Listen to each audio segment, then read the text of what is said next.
Episode 298. Welcome back, everyone. The view you adopt for yourself profoundly affects the way you lead your life. It's by Carol Dweck. Welcome back. So glad you're here because we are covering an important topic today: victimhood. I have mentioned it in previous episodes, but today I want to dedicate an entire episode to the subject. We all feel like the victim at times. It's normal, and it's often something we're not consciously aware of. This is why we need to talk about it. Because the unconscious parts of ourselves have the tendency to determine our thoughts and actions, so we need to bring them to the forefront in order to see what they are. Feeling like we've been wronged is something that happens to all of us. But if we take this approach in every situation that doesn't play out in our favor, then we are giving the steering wheel of our life over to someone else. We are just in the passenger seat and someone else is driving. It may feel good to be in the passenger seat. It's easy, nothing to worry about. Just blame someone else when something goes wrong. I like it too when someone else is doing all the work and I get to enjoy the view. But being a passenger means we don't get to decide the direction we're going. And that's not a good strategy to make our life the best it can be. There are 3 types of victim stances people take, and I think we take them all from time to time, depending on the situation. The first one is feeling sorry. Poor me. Why did this happen? And it only happens to me. Why did I eat that tub of ice cream last night? Had I not bought it, I wouldn't have eaten it. We beat ourselves up. I think this rings a bell with everyone. But it's rarely productive, especially if we don't change anything about the situation and we do it again. I like this quote by John Gardner. Self-pity is easily the most destructive of the non-pharmaceutical narcotics. It is addictive, gives momentary pleasure, and it separates the victim from reality. Pretty harsh. 2. Feeling inferior. This is when we make ourselves little in the presence of others. We admire what others have accomplished, but we add a negative interpretation. That guy in business class that you pass when you walk to your middle seat in row 30, all the way in the back of the plane. I've done it. I was just on a plane and I was in row 30. In my head, I added all sorts of negative commentary. He probably is filthy rich, or he's miserable having to fly so much that he has enough miles to get upgraded. And he's probably arrogant and mean-spirited anyway. You're making the other person inferior so you can feel better about yourself. This is really disempowering and undervaluing yourself. And it comes from a place of not feeling worthy enough to be just as successful as others. This is just as unproductive as feeling sorry for yourself. It's pure negativity that doesn't lead to anything, only bad feelings. And lastly, feeling superior. Those are the people that you can identify right away because they always complain.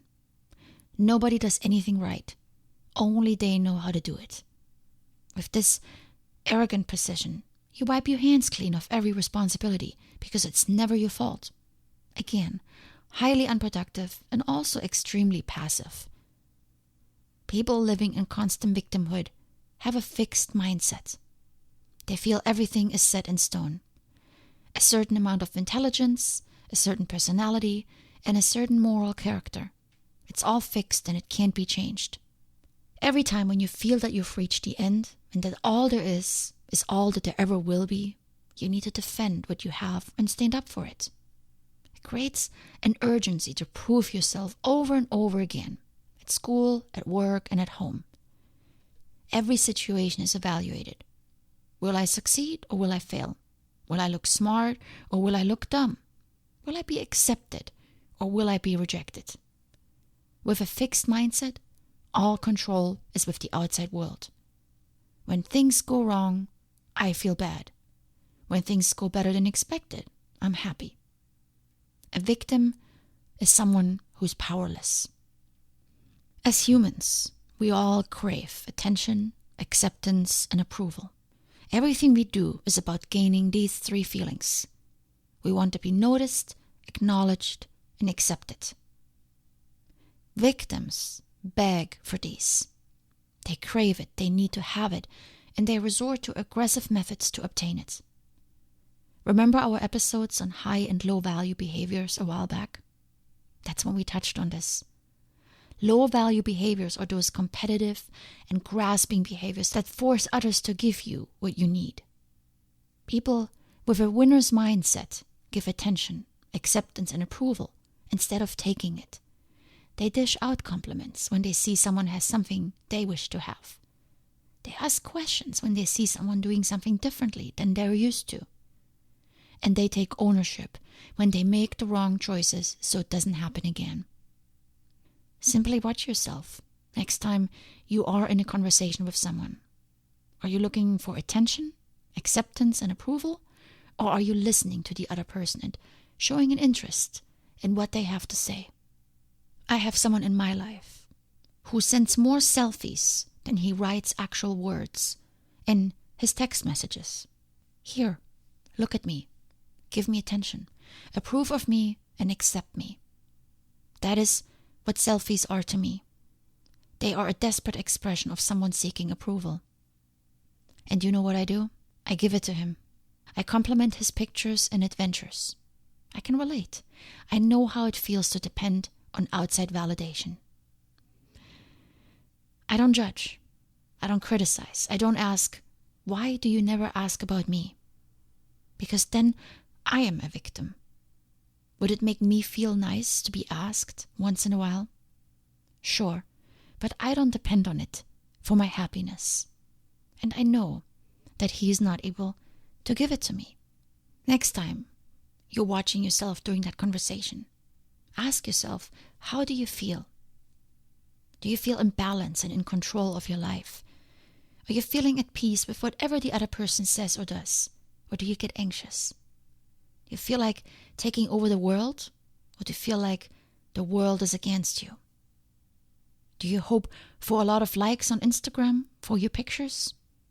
Or does it simply make you happy, having shared them with the world?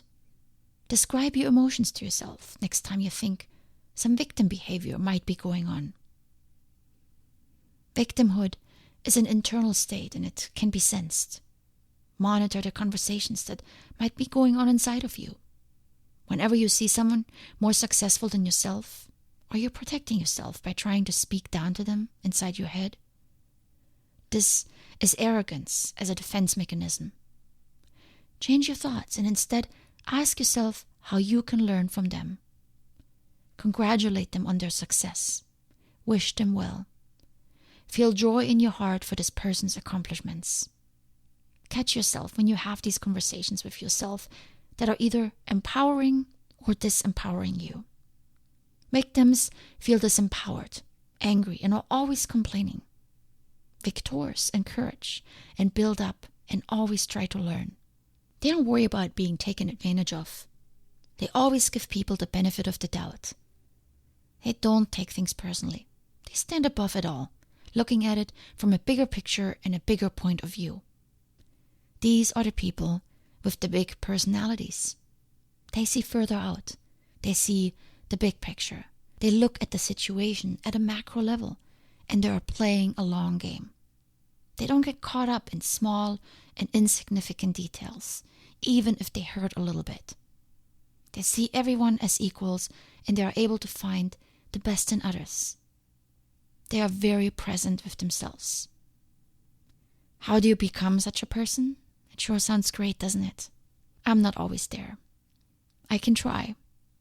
With my friend who likes to send selfies, I've given up on him asking me how I'm doing. And I give him the attention. But in many other areas of my life, it doesn't work. It just doesn't work with everyone. Thich Nhat Hanh says it perfectly. To be beautiful means to be yourself. You don't need to be accepted by others. You need to accept yourself. To arrive at this stage that you are not a victim anymore, where you don't depend on outside assurances in order to feel accepted and validated. You have to go through the process of self-discovery and of healing. You have to understand what motivates you. Often you will find answers in your past where you may not have received the love and attention you needed and deserved. We relive the hurts from the past over and over again until we heal ourselves. We need to dislocate from the memories of the past and adopt a growth mindset. Such a mindset is based on the belief that your basic qualities are things you can cultivate through your efforts. Although we all have different talents and aptitudes, interests or temperaments, everyone has the ability to change and grow through learning and experience. So you need to ask yourself, are you living based on the memories of your past or based on your vision for the future? How often are you getting triggered? How often are you letting the outside impact your mood? How often are you feeling powerless, angry, and not heard? Every time I think about this topic, an image of my mother comes to mind when I was little. When she had her mind set on a warm summer day and it turned out to be an overcast and cold day, she would literally fall apart. Her day would be ruined. She was in a bad mood, and everyone around her felt it. She constantly handed the control over her life over to the weather god. And if it wasn't the weather, it was her migraine, the neighbors, or her boss. If this sounds like you, if you are spending a lot of time blaming others for your bad luck, or why you didn't get the promotion or that partner, then begin searching. Maybe a coach can help, but begin to dedicate time to you, so you can unpack these scenarios from the past and begin to unhinge from them, because they're weighing you down. Are you blaming your past, or are you empowered by your past? Do you dread the future, or do you expose yourself to it and look forward to what it will hold for you? Victims are powerless because they have given everyone else control over their life. It doesn't matter how successful or accomplished you are. If your mood gets derailed with the slightest change of plans, if you get easily frustrated when things don't go your way, if you're not open to others and their ideas, if you're constantly beating yourself up over your failures, then you are powerless. Reclaim your power. Become hyper-aware to your day-to-day thoughts and feelings, and then change them moment to moment in small increments. Begin taking responsibility for your life. This includes your thoughts and your beliefs. Start believing that they can be changed and then work on changing them. Every single moment we have the privilege of choice, to take responsibility or to blame. What will you do in this moment? Will you blame me for covering such a silly topic? Or will you look to see where you may need to change your perspective? The small moment-by-moment rituals become habits, and then they become behaviors, and then they become personalities. The lens we use to look through and out into the world is the same lens that the world uses to look back at us. What we look for is what we find. I encourage you, begin looking for joy and positivity, and you will notice that the world will respond accordingly. Much love.